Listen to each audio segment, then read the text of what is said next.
Tudo começa com Suijin Rico, um estudante do ensino médio e jogador intenso que frequenta a prestigiada academia privada Shinryo, uma escola para a elite e filhos de famílias ricas. No entanto, Suijin é muito pobre e precisa trabalhar em vários empregos de meio período para pagar sua mensalidade. Mas um dia, ele descobre que é neto de um bilionário. No meio da noite na academia Shinryo, a lua de repente fica vermelha, iluminada por feixes de luz que emergem do chão. Simultaneamente, um edifício em forma de pirâmide começa a surgir do chão. Não apenas essa estrutura começa a emergir, mas também monstros estranhos com olhos vermelhos brilhantes lentamente se dirigem para a pirâmide. Eles parecem anunciar repetidamente que o túmulo do tesouro enterrado entrou na fase 0. Os seres não mortos se organizam para atacar a pirâmide à sua frente e apoderar-se dos tesouros dentro dela. No topo da pirâmide, há um gato chamado Wanchoi e um jovem chamado Suijin Riku, observando a multidão de criaturas a partir dali. Ao serem notadas pelas criaturas, elas se apressam a toda velocidade para começar a atacar e tentar cercá-lo. Todos pensamos que o jovem estava encurralado, mas ele corre diretamente para as criaturas, liberando seu poder na forma de esferas coloridas de luz que o cercam. Esses seres são derrotados um por um enquanto ele passa rapidamente por eles. Quando parece que ele está preso entre essas criaturas, uma luz brilhante aparece para envolvê-lo, lançando esses inimigos pelo ar. A horda de espectros não desiste e lança um ataque com flechas de fogo. Nosso protagonista responde atacando com sua espada em todas as direções ao lado de seu companheiro de luta, Wanchoi. Em um flashback, Suijin relembra o incidente de um ano atrás, no verão. Naquela época, ele estava de plantão na piscina da academia Shinryo, quando se afogou ao tentar salvar Wanchoi, que foi jogado na água por um jovem encrenqueiro. Quando nosso protagonista consegue despertar, ele é saudado pelo pequeno gato que estava feliz em ver seu dono se recuperar. A apenas alguns metros de distância, Rancho estava esperando. Suijin pensou que tinha sido salvo por Rancho, mas na verdade ele foi resgatado por Riku Yuki, a filha do presidente da empresa de videogames Godgrave. Aparentemente, nosso protagonista não tinha ouvido falar dela antes, embora uma breve sequência enquanto ele estava no fundo da piscina venha à mente, causando-lhe um grito de loucura. Retornando à batalha, Suijin continua a atacar a horda ao seu redor, que parece estar se unindo e formando vários monstros gigantescos. Sentindo-se encurralado e observando sua desvantagem significativa, ele libera seu poder chamado Mil Túmulos. Túmulos e lápides com cruzes emergem do chão, os monstros ficam imobilizados nas cruzes que apareceram, embora ainda haja milhares de espectros para derrotar. No entanto, ele afirma com confiança que não perderá porque precisa proteger este mundo. Ele menciona que algum dia eles se encontrarão novamente. Em um flashback, Riku-Rei relembra sua infância acordando sob uma grande árvore com folhas marrom avermelhadas. Ao acordar, ela viu a figura de um menino olhando para ela com uma expressão preocupada. Aquele garotinho era Suijin, nosso protagonista. À noite, alguns estudantes encontram-se sentados no cemitério perto da academia, apreciando os vagalumes ao seu redor. Assim que os pombinhos estão prestes a se beijar, uma figura grande com 4 olhos surge na cena, fazendo com que eles imediatamente corram para longe da área do cemitério.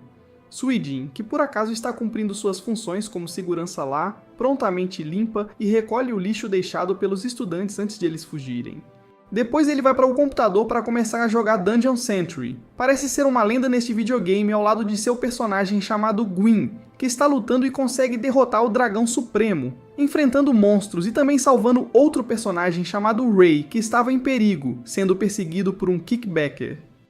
Pouco antes de poder conversar com Ray, o computador de Suijin desliga de repente. Ele imediatamente tenta consertar o cabo elétrico que tira a energia do poste de luz. Ao mesmo tempo, uma das janelas à sua frente se abre de repente, revelando um dos ocupantes do quarto. Acontece que é a janela que dá diretamente para o dormitório das meninas na academia, onde estavam falando sobre Gwyn, o chefe forte que derrotou o monstro sem esforço. Sem hesitação, eles jogam um travesseiro em Suijin, acusando-o de espionagem. Na manhã seguinte, enquanto nosso protagonista estava encarregado de limpar as janelas do prédio da escola, ele ouviu 2 alunos jogando e conversando sobre o famoso jogo. Acontece que o pai dessa garota chamada Ray era o desenvolvedor do jogo. Ela diz à sua amiga, Maki, que sente que o jogo é seu verdadeiro lugar, não o mundo real. Suijin observa atentamente as meninas, e de repente Rancho aparece na cena. Rindo, ele a avisa para ter cuidado se ela se apaixonar por Ray, já que ela é a mais desejada pelos garotos da academia. Naquele momento, Ele se lembra da conversa que tiveram no dia em que quase se afogou na piscina, e assim que está prestes a perguntar se foi ela que ele mencionou antes, ele fica falando sozinho enquanto Ron desaparece. À tarde, nosso protagonista de volta ao seu quarto retoma o jogo e de repente ele recebe uma notificação de Ray pedindo para serem amigos no jogo. Ambos jogadores passam meses jogando e aproveitando este jogo maravilhoso. Então, um dia, Ray sugere se encontrar no mundo real com Gwen, que na realidade trabalha meio período e seu status social é inferior ao dela. Assim, ele pretende apenas poder estar com Ray no mundo do jogo para sempre. Como diz o ditado, todas as coisas boas devem chegar ao fim. E uma noite, quando tudo estava indo bem, o garoto recebe uma notificação de que o serviço para o jogo, Dungeon Sentry, terminará em breve. No dia seguinte, nosso jovem não parece estar indo bem. Ele anda como se estivesse bêbado. Enquanto sente que seu mundo chegou ao fim, ele desaba em alguns arbustos. Pode parecer bastante exagerado para nós, mas para ele seu tempo com sua waifu chegou ao fim. Por outro lado, Ray está na residência do pai, onde ele lhe entrega uma caixa embrulhada em tecido roxo e diz para ela guardá-la. Ele também avisa para seguir as instruções se algo acontecer. Embora Ray esteja curiosa sobre isso, seu pai a tranquiliza dizendo que é apenas uma precaução. Ele então continua a explicar que o jogo Dungeon Sentry completou sua fase de protótipo, e ele lançará um novo jogo que mudará o mundo e superará ainda mais a realidade do que ela poderia imaginar. Suegon na academia parece deprimido, deitado na fonte. Seu comportamento atrai olhares estranhos dos estudantes ao redor. Rancho então sugere a ele que mesmo se o jogo for cancelado, ele deve tentar encontrar Rai na vida real. No entanto, não convencida de que seja uma boa ideia, Suegon sai do lugar. Naquela noite no dormitório, Ray volta ao jogo Dungeon Sentry, apesar de sua colega de quarto a repreender por ficar acordada até tarde. Ray, o personagem que ela usa, está em uma taverna e ouve alguns personagens reclamando sobre o fim do serviço do jogo, expressando desaprovação. Um deles espalha rumores sobre um item no mundo do jogo que poderia conceder qualquer desejo. O item é conhecido como a Flor do Canto da Noite. Eles acreditam que se conseguirem encontrar esse objeto, poderão desejar que o jogo continue, e eles partem imediatamente. Por outro lado, Ray permanece em silêncio, perguntando-se se Gwen irá se conectar para jogar. Depois de terminar suas tarefas de trabalho, Suegon corre até o local onde se conecta todos os dias para jogar, com a intenção de entrar no jogo e começar a se despedir de Ray. Ao se encontrarem no jogo, ela menciona que ainda falta uma semana para continuarem a aproveitar todas as suas aventuras juntos. Enquanto Suegon permanece em silêncio, ela fala sobre o objeto que ouviu falar na taverna e expressa seu desejo de encontrá-lo para fazer um desejo. Gwen então estende a mão e se oferece para acompanhá-la nesta aventura. Por outro lado, a empresa Godgrave Tech Company está lançando o que eles afirmam ser o melhor jogo online chamado Grave Buster, projetado por Riku Yuki. O jogo envolve jogadores se tornando saqueadores de tumbas e adquirindo vários tesouros em cada estágio de uma pirâmide. A força aumentará junto com a habilidade financeira, então quanto mais os jogadores pagarem, mais poderosos poderão se tornar. Como se isso não bastasse, os jogadores que se registrarem no jogo receberão um console especial chamado Sebai. Finalmente, chega o dia em que o jogo é desativado. À meia-noite, há um festival para comemorar o último dia do jogo. Rai, que está jogando, apenas assiste ao festival de longe e se afasta tristemente. No mundo real, seu pai está assistindo ao festival do computador, se despedindo de sua criação. Também podemos ver sob o olhar atento de Yuki, a flor mencionada anteriormente. Enquanto isso, nosso protagonista está acelerando em sua bicicleta para terminar uma última tarefa e se conectar para encontrar Ray para a despedida no bar, onde ela o espera todos os dias. Ele acaba caindo em alguns arbustos. Ao perceber que Gwen não apareceu, Ray decide se aventurar sozinha em busca do objeto.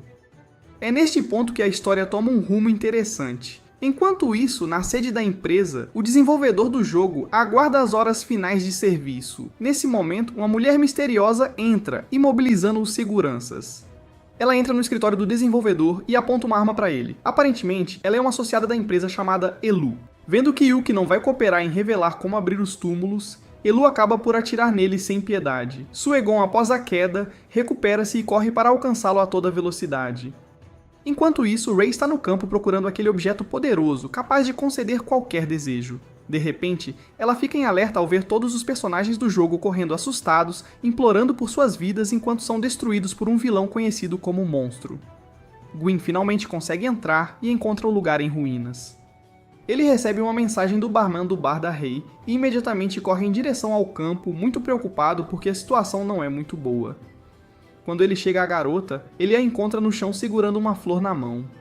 Ela agradece a Suegon por salvá-la, embora lamente não ter conseguido encontrar a Flor do Canto da Noite. Gwyn ficou muito triste com essa despedida, mas o que ele não imaginava era que uma de suas lágrimas faria a flor que Rey carregava nas mãos florescer. E bingo, acabou sendo aquele objeto que eles estavam esperando há tanto tempo para encontrar e realizar seu desejo. Em um desdobramento inesperado, um dos demônios do jogo prende Rey, destruindo-a sem que Gwyn possa salvá-la desta vez, exatamente à meia-noite, e o jogo é oficialmente encerrado. De manhã, nosso protagonista caminhou com seu parceiro Wang Choi, enquanto uma névoa muito espessa cercava a Tio Academia. Ao lado de uma árvore no caminho estava Rey, que parece ter descoberto que Suegon era o personagem com quem ela estava jogando o tempo todo. Ela expressa sua gratidão a ele por salvá-la tantas vezes, embora Suegon responda que não pôde ajudá-la no momento mais importante com lágrimas nos olhos. Ela então pergunta se ele irá protegê-la da próxima vez no novo jogo. No dia seguinte, no prédio da empresa Godgrave Tech, a polícia já estava trabalhando na investigação do assassinato de Yuki. Ao ouvir a notícia, Suegon rapidamente corre para ver Rai, e ao chegar, Maki informa que seu amigo não estava mais no local. Funcionários da empresa haviam ido buscá-la para completar a papelada necessária para o funeral. No velório, as pessoas já estavam fofocando sobre o senhor. Yuki e a herança que ele havia deixado para sua filha. Um dos representantes da empresa, profundamente perturbado com a situação, promete que ele e toda a empresa trabalharão diligentemente para encontrar o culpado e garantir sua prisão. Ele também se compromete a fazer tudo o que for possível para tornar o jogo Gravebuster um grande sucesso. Suegon estava assistindo a transmissão de despedida do desenvolvedor do jogo em seu computador quando, de repente, a memória de uma imagem surgiu em sua mente. Na imagem, ele se via quando criança caminhando de mãos dadas com Yuki. Isso deixou nosso protagonista confuso. No dia seguinte, Rey liga para Suegon para encontrá-la em um dos quartos que pertenciam a seu pai, e lhe entrega uma caixa que seu pai havia especificamente instruído que ela desse a ele. Ao abrir, ele encontra um Seba aí dentro, criado para seu novo jogo. Agora ele se pergunta por que foi dado especificamente a ele. Enquanto segura o console, ele é escaneado para identificação e o sistema é iniciado. Ambos ficam perplexos com o que acabou de ocorrer. Para adicionar a situação incomum, a confissão de Rei deixa todos ainda mais confusos. Ela revela que não é filha biológica de Yuki. Ele a adotou quando ela era criança, e ela não tem memórias de sua infância. A conversa é abruptamente interrompida quando um dos assistentes informa a Rei que ela tem uma visita esperando lá fora. Enquanto nosso protagonista espera na sala, ele observa o dispositivo completando seu processo de inicialização. Lá fora, algumas pessoas misteriosas estão esperando para se encontrar com o Rei. Sem se apresentarem, elas a observam com olhares malévolos. Enquanto isso, o dispositivo finalmente concluiu a preparação do destruidor de túmulos, e nosso protagonista fica chocado ao descobrir que possui uma fortuna de 10 bilhões de ienes. Além disso, uma gravação de Yuki começa a tocar, revelando que ele é o avô de Suijin. Yuki explica que deixou essa herança para que eles possam viver felizes juntos com o Rei. Ele também revela que os pais biológicos da menina foram assassinados por seus inimigos e pede a Suijin que a proteja deles. De repente, ele ouve Rei gritar, e pela janela, ele vê essas pessoas do lado de fora lutando com a garota em uma tentativa de sequestrá-la. Suijin corre para fora para tentar salvá-la. Quando Suijin confronta corajosamente esses homens, ele é repelido por um chute que o faz cair para trás, e ele é pisoteado na frente de todos os estudantes que apenas assistem de longe. Ao testemunhar isso, ela implora a eles, oferecendo-se para fazer qualquer coisa que pedirem, mas suplicando para que parem de bater no garoto. Suijin promete quitar a aparente dívida de 500 milhões com o idoso desenvolvedor de jogos e corre para o quarto em busca do dispositivo para tentar a transferência do dinheiro. No entanto, parece impossível converter essa moeda em moeda real. Infelizmente, essa fortuna parece ser inútil, pois nosso garoto só pode assistir impotente enquanto Rei é raptada por esses malfeitores. Mas se você pensou que isso era o fim, o garoto não iria deixá-los levá-la embora assim tão facilmente. Ele os persegue em alta velocidade na sua bicicleta, e justo quando está prestes a estender a mão para tocar a mão de Rei, o veículo freia de repente. Agora os papéis são invertidos. Os sequestradores assumem o papel de perseguidores, e tentam ameaçá-lo quase o atropelando até que ela acaba caindo de sua bicicleta. De repente, um distintivo começa a emitir uma luz brilhante dentro do carro e um jovem com uma aparência peculiar aparece. Ele se apresenta como Silicon de Totem. Suijin, indiferente à queda tremenda, corre atrás do carro. Ao alcançá-lo, eles ficam surpresos ao encontrar o carro virado com os dois malfeitores deitados no chão. Essa figura semelhante a um ninja, segurando o rei em seus braços, deixa uma mensagem de Temujin-sama dizendo que ele aguarda Suigin no Gravebuster antes de desaparecer no ar, carregando a garota com ele. Naquela mesma noite, Suigin tenta ligar o console Seibei, mas parece estar com defeito. Exausto, ele cai na cama com muitas dúvidas. Uma dessas dúvidas é onde eles podem ter levado o rei. De repente, o dispositivo se acende, iluminando todo o quarto, e uma garota chamada Estrela Gêmea aparece acima dele. Ela afirma que ele a chamou e o chama de mestre. Imediatamente, ele é transportado para o jogo Gravebuster no nível 34, caindo dos céus em um território desértico. No mesmo nível, mas em um ponto diferente e aparentemente mais tranquilo, novos personagens aparecem planejando roubar a tumba. Enquanto isso, a mulher que anteriormente o chamou de mestre se transforma em dois seres gêmeos em forma de bola chamados Shin e Wei. De repente, um monstro furioso aparece, acusando-os de tê-lo acordado, e nosso menino não pode deixar de ficar apavorado com a situação. Há muito tempo, existia uma deusa de imenso poder que deu à luz a este mundo, e se sacrificou para criar muitos outros. Quando ela perdeu sua força divina, culminou em um sono eterno dentro de seu túmulo imperial, deixando para trás um poder transcendente. Seu nome ecoava como Bango, e seu épico conto mitológico da criação do mundo foi contado através dos tempos. Enquanto isso, no Gravebuster, o monstro de nível 34 permanece furioso com Suigin por tê-lo acordado. Isso faz com que as pequenas criaturas que o acompanham se escondam no console Seibei. Essas criaturas encantadoras, conhecidas como Shin e Wei, são os guias do jogo. Apesar da irritação do monstro, nosso protagonista urge o colosso a parar de gritar. Ao notar a bravura de Suigin, o monstro em forma de pirâmide decide testá-lo para determinar se ele é digno de se tornar um guardião do túmulo. Ele convida Suigin a repelir os inimigos e proteger o nível. O monstro, soltando um rugido cheio de fúria, desafia Suigin a provar seu valor. Vendo Suigin recuar e ignorar a proposta, o monstro menciona Rei, avisando-o de que, se não passar neste teste, não poderá salvá-la. De repente, uma poderosa luz azul avança em direção ao monstro, mas eles falham na primeira tentativa. Acontece que esses três personagens, que também pertencem ao nível 34, estão tentando eliminar o ser supremo deste nível. Seus nomes são Eu, Phoebe e o menor, Farron. Este último deve agora criar uma distração até que a poderosa arma seja recarregada. O ser supremo deste nível explica a Suigin que os atacantes recentes são conhecidos como saqueadores de tumbas, e agora ele terá que cuidar de detê-los. A pirâmide emite uma luz verde perto de Suigin, que se apresenta como a personificação do deserto com o nome de Shostia.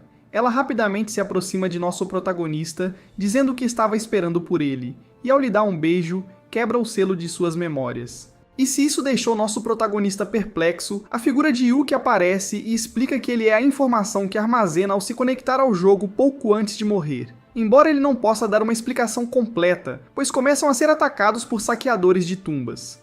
Phoebe reage atacando, transformando suas cartas em centopeias e ordena que seus novos aliados ataquem enquanto acompanha Farron. Enquanto isso, nossa protagonista e os outros entram em uma sala de controle chamada Guardiã Gigante Yuki 34, projetada para proteção oculta. Eles chegam bem a tempo quando a pequena Ferran carrega completamente sua espada e a aponta para a pirâmide, partindo-a em dois. Bem quando eu pensei que eles tinham destruído o ser supremo deste nível, um enorme robô em forma de esfinge surge, pronto para a batalha. As centopeias começam a lançar seus ataques contra o robô esfinge. A intensidade dos ataques faz o robô tremer ligeiramente.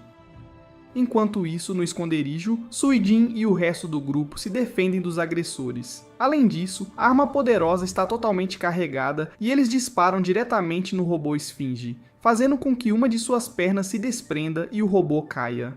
Quixote entra em pânico diante do ataque avassalador, mas Suigin parece controlar a situação. Enquanto procura desesperadamente por uma arma defensiva adicional, Suigin encontra uma. Ele então ordena que Quixote ataque o inimigo e aponta a localização do agressor para que ela possa mirar com precisão.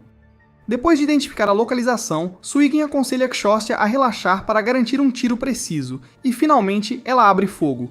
Este ataque pega o inimigo de surpresa, mas ele consegue desviar o tiro usando um escudo criado por Phoebe, direcionando-o para a direção onde o robô esfinge está. Em seguida, eles ameaçam ativar o poder de um card para fazê-los pagar pelo ataque. Isso faz com que Kshotia se comporte como se estivesse hipnotizada. As mãos dela parecem se mover sozinhas e ela segura a arma com firmeza, dizendo que precisa atirar no trevo. Isso aparentemente funciona como uma distração para fazer o robô perder munição de balas de Desert Eagle. O plano do saqueador de tumbas funciona perfeitamente, e com a ajuda dos tiros de Ferran, a armadura do robô é destruída, permitindo que as centopeias se infiltrem. Phoebe rapidamente avisa Ferran para se proteger, pois Eu vai lançar sua poderosa arma com toda a força. Enquanto isso, dentro da sala de controle, Suijin se despede de seu avô. Parece que os dados armazenados estão desaparecendo e ele pede para proteger o túmulo de Bango, pois isso ajudará a salvar o sequestrado Riku-Rei. As últimas palavras de Yuki foram que Suijin é o último guardião e então ele desaparece completamente. Suijin começa a emitir uma luz radiante como se seus poderes tivessem sido elevados. Ferran ordena que as centopeias recuem da área e fica surpreso ao ver uma luz de trevo. Em questão de segundos, Suijin rapidamente avança em direção aos inimigos a toda velocidade e a garota não consegue mais alcançá-lo. Wei e Shin removem a venda de Kshotia para que ela possa disparar sua última bala em direção a esse cartão. O último guardião consegue redirecionar o ataque para Phoebe, que acaba derrotada e fora do jogo. Eu fico chocado ao perder seu parceiro e ao mesmo tempo descobrir a existência de um guardião que ele pensava estar extinto. Ele rapidamente se dirige à sua poderosa arma para atacar Suijin, mas seu esforço é em vão, pois ele acaba compartilhando o mesmo destino que seu parceiro. Após esse evento, Kshotia parabeniza nosso cara e se despede, pois sua tarefa naquele nível foi concluída. De repente, atrás do jovem, um ser estranho aparece e informa que ele não é o último guardião, iniciando um ataque e concluindo dizendo que ela é a verdadeira última guardiã. Suijin acorda assustado do seu sonho, ofegante. Ele levanta a camisa e observa como o ferimento causado pelo tiro desaparece lentamente. Suijin atende o console SIB que está tocando. Descobre-se que é uma ligação de alguém chamado Temujin. O homem diz a Suijin que está esperando por ele no Gravebuster e desliga. Logo após, ele envia uma foto de Rei mostrando-a inconsciente em sua cama. Em uma parte distante no nível 35 da mina de ouro, há um grupo autoproclamado chamado Gold Hunters, liderado por Wild. Com muita paciência, eles observam atentamente, procurando um alvo rico para saquear. De repente, o som alto das sirenes os assusta, indicando que alguém está se aproximando da área. De fato, a presença de 3 indivíduos é revelada, 2 meninos e uma menina. Enquanto isso, na Academia Shinru, Suijin está se preparando para enfrentar um ser conhecido como Precioso. Nesse momento, Rancho aparece acompanhado por seu amigo, que se revela um fã apaixonado do jogo e parece ter um conhecimento profundo sobre ele. Aparentemente, Precious é um personagem formidável com imensa riqueza, controlando o mundo do jogo ao roubar de outros participantes. No entanto, há outra força formidável lutando em quase o mesmo nível, seu arquirrival, Temujin. Este último parece devorar tudo em seu caminho e é importante notar que ele sequestrou Rei.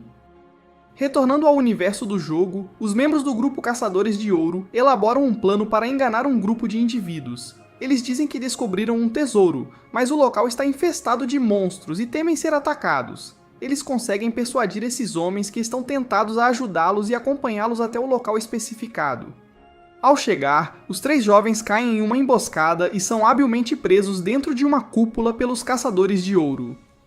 Mas espere, aqui vem a parte divertida. No meio do sucesso planejado, Wild, o líder do grupo, faz sua entrada triunfante.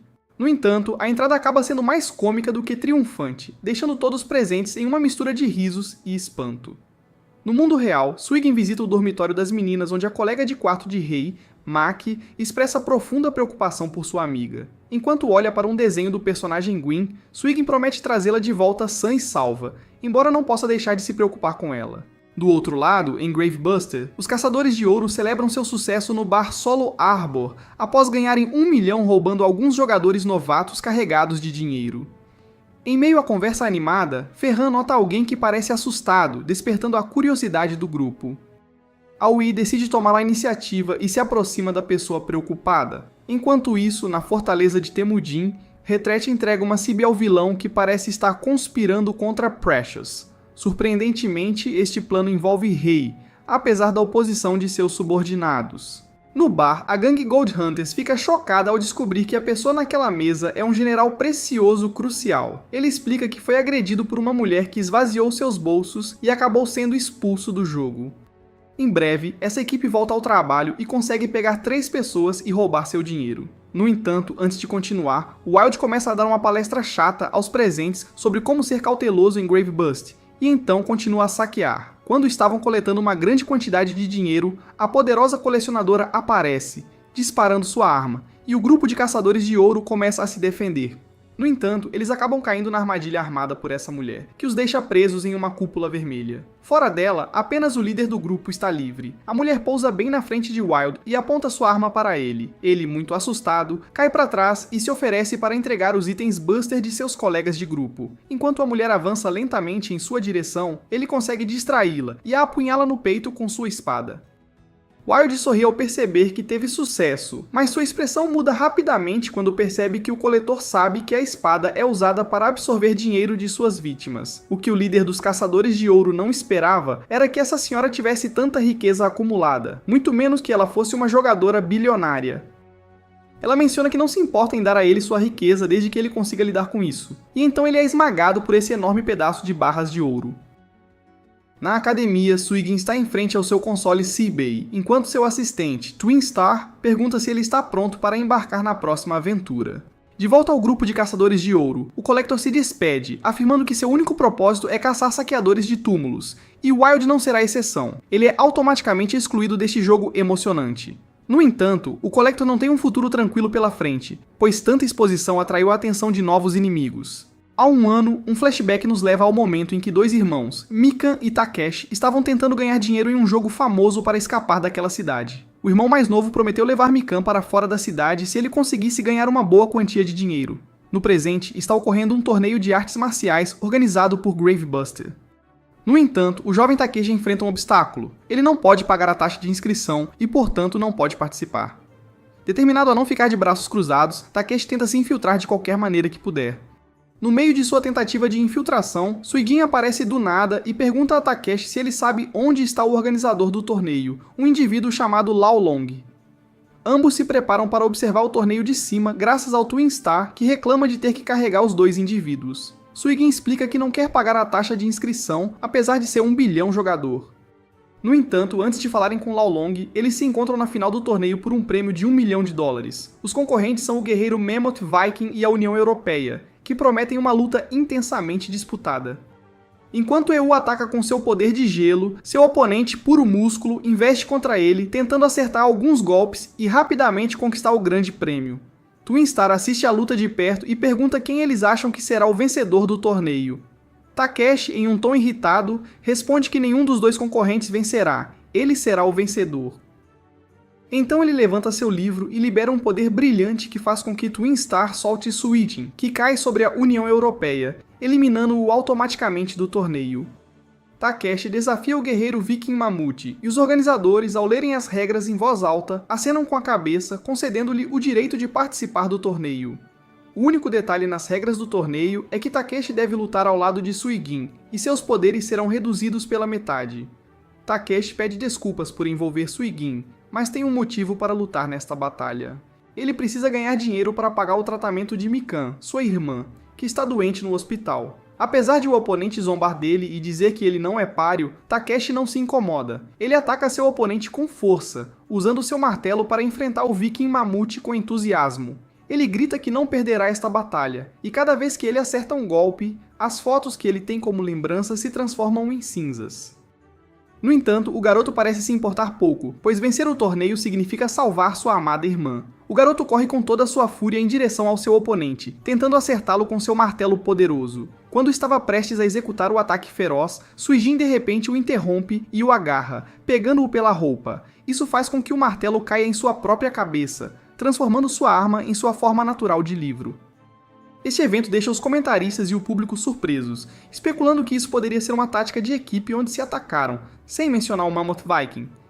Quem assiste sem entender o que está acontecendo. Suigin se aproxima lentamente do livro enquanto Twin Star parece estar tentando distrair o guerreiro Viking, que parece achar graça da situação. Ao abrir o dito livro, Suigin percebe que as imagens dentro dele desapareceram devido ao ataque. Suijin repreende Takeshi e avisa que se ele continuar fazendo isso, todas as memórias com sua irmã desaparecerão. Nosso protagonista então assume o lugar de Takeshi e ajuda a criança ao entender os motivos para querer vencer aquele torneio. Os comentaristas anunciam surpresos que Suijin, o responsável pela luta, ainda não terminou a fase inicial e é um completo amador. A propósito, Faron e Phoebe, que estão assistindo das arquibancadas, reconhecem o garoto.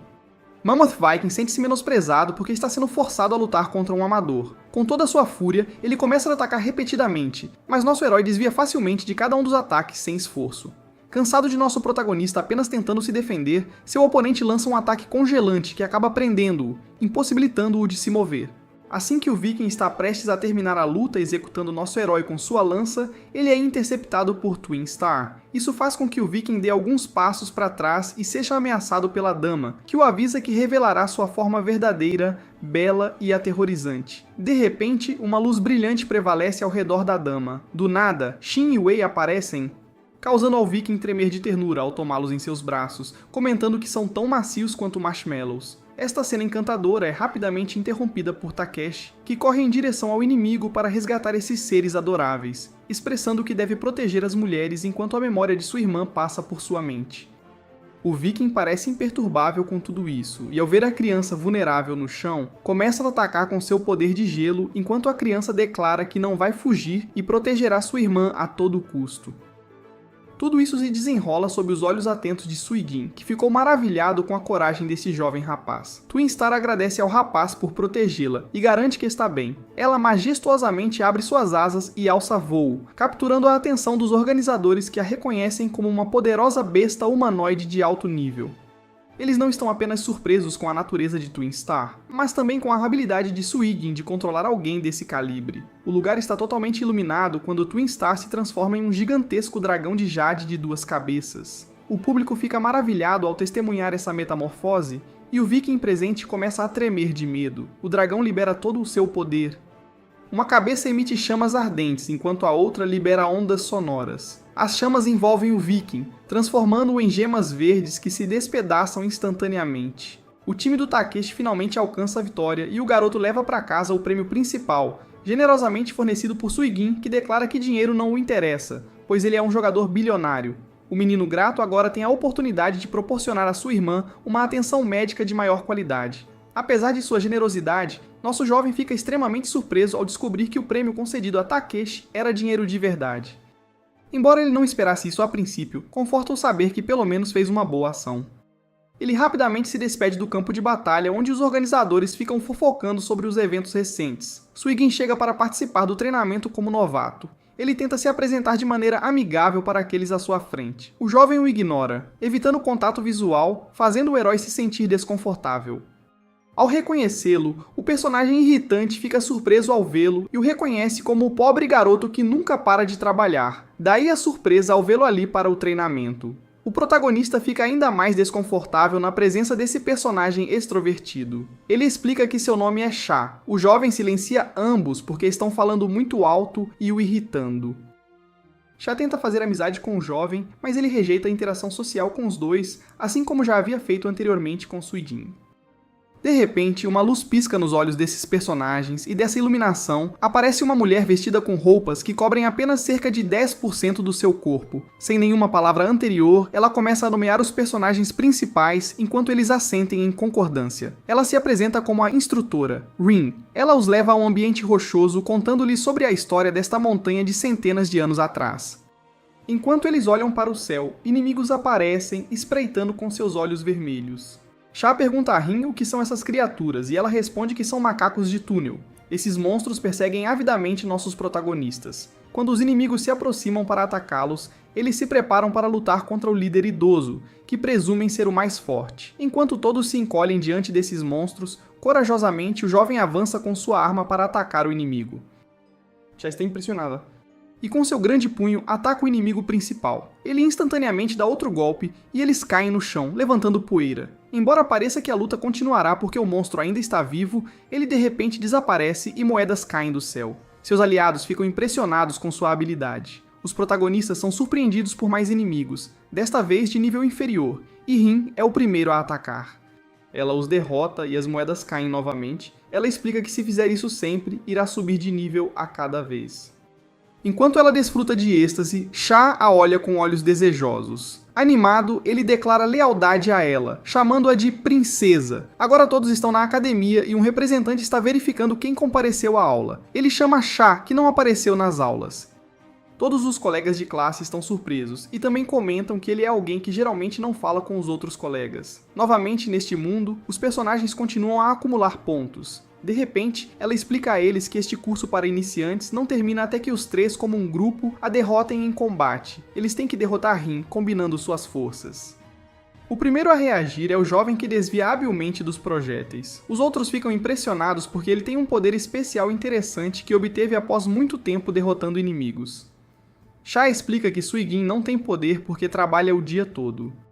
Shah sugere a Suijin que ele pode ajudá-lo porque seus pais têm muito dinheiro, e ele fará com que ele progrida facilmente. Rin silencia esse personagem irritante que obedece instantaneamente. Ela ordena que ele tire a faca da cabeça.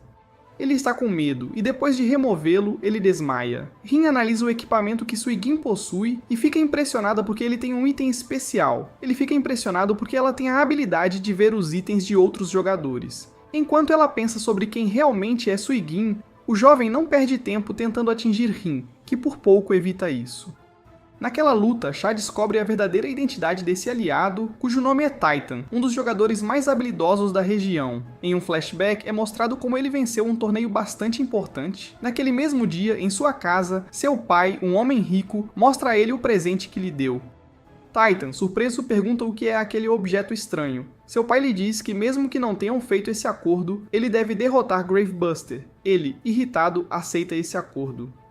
Voltando à luta inicial, Titan fica bravo com seus aliados porque eles não estão participando da batalha. Ela fica irritada com eles porque subestimam seu poder. Shah está em conflito sobre se ele deve lutar contra ela ou não, já que ele é subordinado de Rin. Depois de se convencer, ele vai enfrentá-la. O herói também ativa seu poder especial e se prepara habilmente para a luta contra Rin. Shah mostra seu poder incomum de se fundir com o vento e dessa forma Shah explica a Suijin que ele pode se aproximar de Rin sem que ela perceba. Voltando à batalha anterior, Titan continua a usar toda a sua experiência para derrotar Rin de uma vez por todas. Ela cai de uma montanha e seus níveis de vida diminuem. Inesperadamente, por trás, Shah aparece para atacar. Ela rapidamente o perfura com uma espada, fazendo com que Shah morra no jogo após Suigin se despedir dele e Shah desaparecer. Suijin explica para Titan que será impossível derrotá-la porque essa personagem feminina é invencível. Na casa de Shah, sua mãe bate à porta do quarto para confirmar se está tudo bem. Felizmente, ele diz à mãe que fez um novo amigo que é pobre e trabalha o dia todo, ao contrário de Shah, que é rico. Titan afirma que não pode ser derrotado porque ninguém o fez ainda. Sua batalha continua sendo difícil e Rin o confronta com uma forte determinação para vencer. Ela diz a Titan que ele tem que ser finalmente derrotado porque ela teme que algo ruim aconteça se isso não acontecer. Ao mesmo tempo, a verdadeira Rin fala através do gravador em seu dispositivo com uma voz diferente do personagem real. Suigin a encontra graças aos seus poderes e ela fica surpresa. Ela faz o engodo que estava lutando contra Titan desaparecer e ele fica muito bravo. Após passar no primeiro teste, eles agora têm a possibilidade de se juntar a outros grupos. De repente, em um estado de raiva incontrolável, Titan ataca Rin. Houve também um golpe direcionado a Suijin que desvia e corre ao lado de Titan. Eles ambos chegam em uma casa segura. Suijin propõe uma aliança àquela que era Rin e agora se chama Farin. Titan de repente os ataca para derrotá-los. Titan os encurrala e eles aparentemente não sabem como se defender. Para derrotar Titan, Suigin usa a técnica de poder de Shah e entra em ação. Apesar da força bruta de Titan, Suijin usa sua inteligência para aproveitar o poder do vento. Quando parece que Titan derrota Suijin ao quebrar seu peito, ele percebe que na verdade atingiu um engodo. Ao perceber que foi enganado, ele perde a paciência e fica bravo, mas Suijin intervém antes que uma briga comece. Suijin oferece paz, mas Titan não pode se render facilmente devido à sua longa história ligada a essa vida de matar inimigos por dinheiro. Graças a ganhar tanto poder durante esse processo, ele agora quer usá-lo a seu favor. Sua espada lhe concede o poder de se transformar em um carro dirigível, surpreendendo seus aliados. Em uma base um tanto remota, duas pessoas discutem como a empresa está indo bem porque cada vez mais pessoas estão jogando. Os membros desta conversa decidem se aprofundar e então desaparecer. Em uma fortaleza, um dos 5 bilhões de jogadores chamado Tigre Negro está presente. Muitos jogadores estão simultaneamente neste grupo que os inclui a todos. Logo um jogador entra no jogo e Tigre Negro ordena que o matem. Titan, maximizando essa nova habilidade, carrega o carro até a carga máxima e acelera em direção aos protagonistas. Farin está com medo, pensando que é o fim, mas Suijin a tranquiliza dizendo que nada acontecerá até que Titan o acerte primeiro. Quando parece que serão derrotados, Titan colide com uma barra protetora executada por Suijin. Este bar destrói o poder excessivamente caro de Titan e ele acaba perdendo. O item especial de Titan explode. Farin e Suijin estão presos sob os destroços e ambos têm que se desconectar. Suijin oferece a ela para fazer parte de sua equipe, e Farin diz que ela tem muitas pessoas em sua agenda. De repente, uma carruagem emerge do chão, levando embora os corpos desses dois personagens. Essa nova personagem feminina fala com Suijin. Ambos são estranhos, mas mesmo assim Suijin se aproxima. Farin está atento porque essa nova personagem não tem os dados dela visíveis. Farin sugere que ela é uma das bilhões de jogadoras. Ela atira em Farin, que se transforma em um pequeno brinquedo de pelúcia. Quando ele se distrai, ela atira nele com sua espingarda. Ele está no chão com uma criatura estranha na cabeça. Esse ser entra no corpo de Suijin, e ela diz que será um item que o ajudará a salvar Suijin Rei. Ela explica que Rei está preso com o líder do Totem, Temujin. Graças ao objeto que esse personagem misterioso lhe deu, ela saberá como se infiltrar melhor. Ele pergunta por que ela decide ajudá-lo e ela responde de maneira ambígua e sai com a carruagem. Bravo, ele exige que ela volte, mas ela o ignora e atira em uma montanha para demonstrar suas verdadeiras habilidades. Depois de acordar Farin, ambos veem que atrás da nuvem de poeira surge um novo inimigo ameaçador. Eles descobrem que é de totens, onde Rei está sendo mantido em cativeiro. Suijin corre atrás do paradeiro deste inimigo misterioso. Eles lutam e se esquivam repetidamente. Em um determinado momento, é Farin quem interrompe um golpe quase fatal. Ela defende Suijin dizendo que não pode deixar um membro de sua própria equipe morrer, ganhando assim o respeito de Suijin. O inimigo imediatamente começa a derrubar seus inimigos com uma habilidade poderosa. A vida deles cai para 32, indicando o número de vezes que foram cortados, mostrando o perigo desse novo inimigo. Suijin continua insistindo em acertá-lo, mas ambos desviam de seus ataques. Após tantos golpes, Suijin sai do jogo, já que essas são as regras. Farin desvia habilmente do ataque do inimigo. Embora ela tenha evitado o ataque, Farin também é retirada do jogo. Suijin volta para casa e, além disso, ele não pode jogar por 24 horas. Ele também percebeu que Farin também foi retirada do jogo. Ele logo recebe uma ligação de um completo estranho. Esse mesmo inimigo é quem está mantendo Suijin cativo. O que ele dirá ao nosso protagonista? Quais intenções ele tem? A ligação continua e Suijin suspeita que é o sequestrador de Rei. Esse inimigo informa Suijin que haverá um festival no nível 18 de Gravebuster, que é organizado para qualquer jogador que tenha completado todos os níveis. Esse inimigo dá instruções a Suijin para alcançar esse nível e depois decide encerrar a ligação.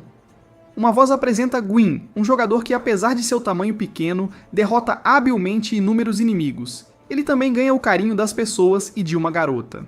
Este personagem parece ser Suijin, que agora é um ninguém. Sua tristeza desaparece quando seu gato pula nele, ronronando carinhosamente. Ele suspira. O gato mia e acorda Suijin, e ele sai da cama. Muitas pessoas estão tirando fotos de uma garota que tem a figura de Farin. Elas literalmente a assediam, não a deixando ir, colocando-a em uma situação desconfortável. Ela grita com Suijin quando seu olhar muda. Os outros ficam com inveja. Todo mundo o discrimina por ser pobre e funcionário do local. Eles dois se sentam juntos na cafeteria e Suijin fica nervoso. O protagonista percebe que sua interação social é diferente tanto no jogo quanto na vida real, sendo mais calmo fora do jogo. Em contraste, Farin é diferente e se destaca para as pessoas. Logo, ambos começam a pedir comida. Suijin está com medo porque não tem dinheiro para pagar a refeição, por ser pobre. Bullies vêm incomodar Suijin, que não pode estar em um lugar para ricos. Farin o defende dizendo que ele é o líder deles e uma pessoa muito importante, surpreendendo os jovens ricos. Logo, o herói descobre que o dinheiro do seu mundo virtual pode ser usado na vida real e tenta pagar pela comida usando seu dinheiro virtual, conseguindo fazê-lo com sucesso. Agora Suijin é um milionário e teoricamente não será mais rotulado como pobre. Todos ficam espantados ao ver Farin andando pela escola e ela se sente muito envergonhada. Todos sugerem que ele deixará Rei por Farin, chamando-o de infiel. Farin pergunta sobre a namorada de Suijin. Ele responde que é uma longa história. Ambos concordam em criar a equipe e agora eles vão para Gravebuster. Eles vão ao festival, um lugar onde há um mundo de pessoas. Aqui, diferentes personagens se reúnem para criar lojas. Farin conta a Suidin o propósito do festival, que é uma competição segura de um nível especial chamado Nível 0. Farin sugere que Suidin deve procurar informações sobre os totens, e ele busca informações no manual do jogo. Após um menu aparecer com uma mulher falando sensualmente, Farin acha que Suidin é um pervertido, então ambos ficam envergonhados. Depois o herói perde o respeito de Farin. Os dois sentam em um restaurante.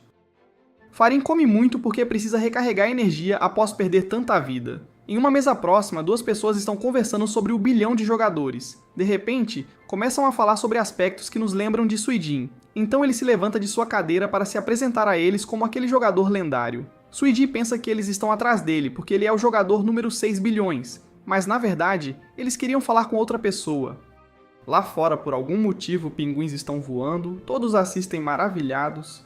Anéis caem do céu e todos tentam pegá-los. Esse era o propósito do festival. No covil de Dark, seu conselheiro indica que tudo está indo de acordo com seu plano. Graças aos anéis, esses jogadores podem acessar o nível 18. Antes de mais nada, Dark ordena mais guardas para se proteger desses inimigos poderosos. Suidin e Farin chegam a outro nível que parece fácil. Todos aqui começam a lutar, e Suidin sabe que um desafio está à frente. De repente, Dark Tiger aparece e seu companheiro lança um ataque poderoso, que derrota todos os inimigos de uma só vez. Se este é seu aliado, imagine o poder de Dark Tiger. De uma poça de sangue, emerge o chefe inimigo do nível, sendo um monstro com uma grande espada. Todos tentam liberar seus melhores ataques, mas o inimigo tem o poder de regeneração. Do céu, aparece uma personagem feminina, caindo sobre Suidin. Ela cai rapidamente no rosto de Suidin. Este personagem misterioso mostra a ele através de um espelho onde está a conexão emocional de Suidin. Ele se aproxima para falar com ela, pois sentiu nostalgia ao vê-la. Ela dá a impressão de não ouvi-lo, mas então ela se aproxima para falar com Suidin. Quando finalmente tem a chance de conversar, a conexão é interrompida, e esse novo inimigo irrita Suidin. Ele é atacado por Nishikaze, que tem mais habilidades defensivas corpo a corpo do que Suidin. Os aliados percebem que o chefe deste nível é incrivelmente difícil e continua a derrotar todos impiedosamente. Os jogadores automaticamente entram em pânico. O poder deste inimigo se manifesta, matando todos de uma maneira muito inteligente e fácil. Todos perfurados por este mosquito se tornam o sangue que este inimigo acumula. Logo, ele ordena a criação de um exército desses mosquitos aliados. Eles suspeitam que o festival foi apenas uma armadilha. Nishikaze analisa Suidin e seus poderes. Ela explica que para entrar no nível 0, ele não precisa esperar pelos 5 dias e que Suidin pode fazê-lo agora mesmo com uma chave. De repente, o inimigo avista Suidin, pois ele era seu alvo principal. Suidin fica surpreso. O inimigo concede a ele a chave para entrar no nível 0. O inimigo de repente assume a aparência de um ser gigante e musculoso, chamado de Buda Sangrento. O inimigo mostra a Suidin seu núcleo, que tem a aparência de uma fruta. Estas são as memórias de Suidin. O protagonista ativa o poder de seu cachecol para escolher o poder certo para lutar contra o inimigo. Quando o Buda Sangrento tenta socar nosso herói, ele cria uma comoção na plataforma. Enquanto isso, Nishikaze e Farin flutuam no céu. Suidin para o golpe letal do inimigo usando uma espada especial, que acelera os movimentos do nosso herói e corta facilmente o inimigo. Ele o derrota, deixando para trás uma gigantesca poça de sangue. Aslan no chão tenta se regenerar. Nosso protagonista insiste em derrotá-lo e o ataca. Quando ataca, Aslan desvia o dano com o capacete. O inimigo continua a se regenerar. E algo que Suidin agora sabe é que enquanto o inimigo estiver neste mar de sangue, ele será invencível.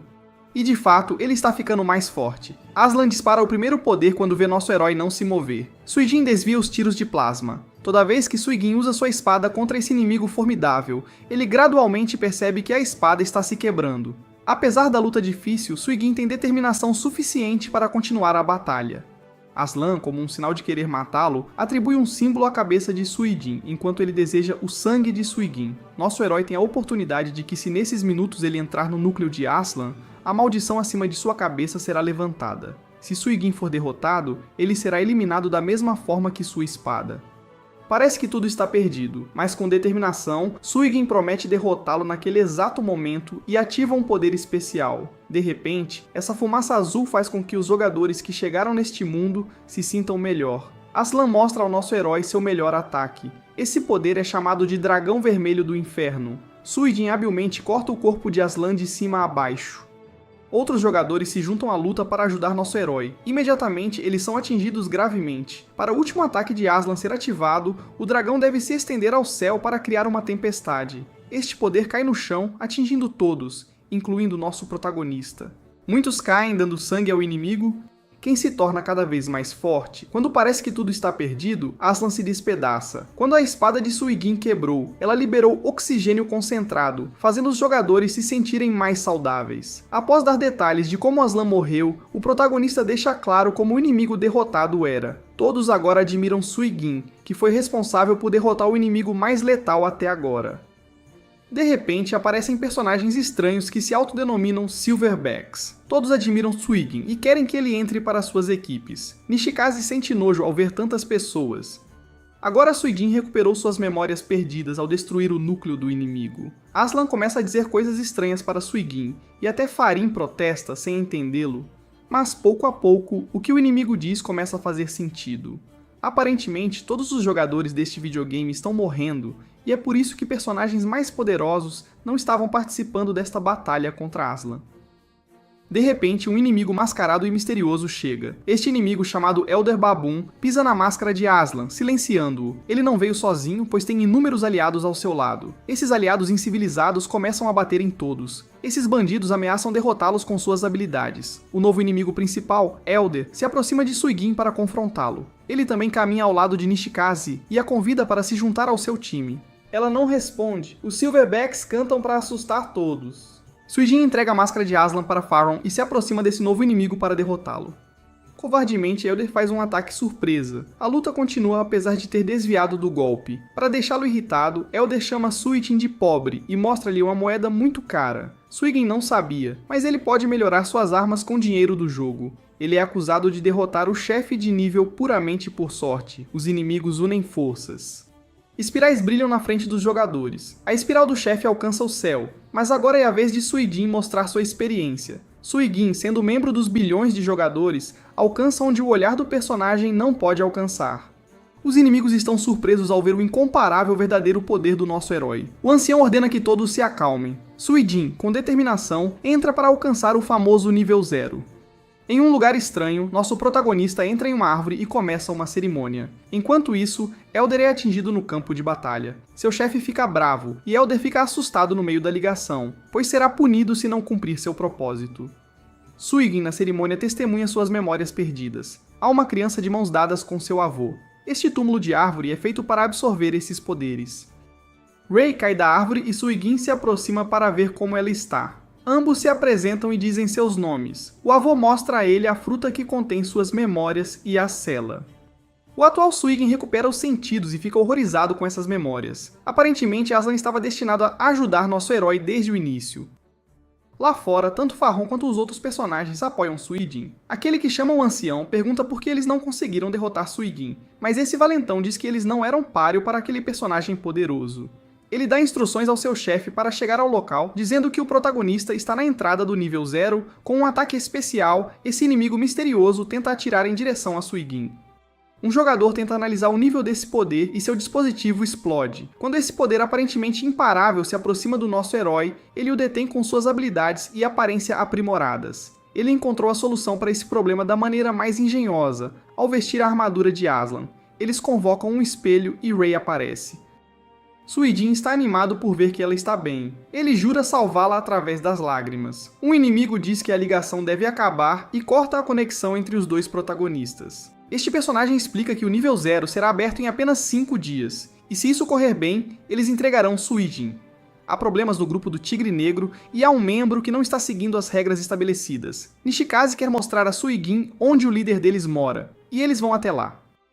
De repente, algo explode por perto. Da fumaça emerge esse inimigo misterioso, que sem dúvida quer enfrentar Suigin antes que ele parta. Nishikaze urge nosso herói porque ela sabe onde Rei está sendo mantido em cativeiro. Este personagem, chamado Handong-gyoku, começa a matar muitos personagens, usando isso como uma ameaça para Suigin descer e lutar contra ele.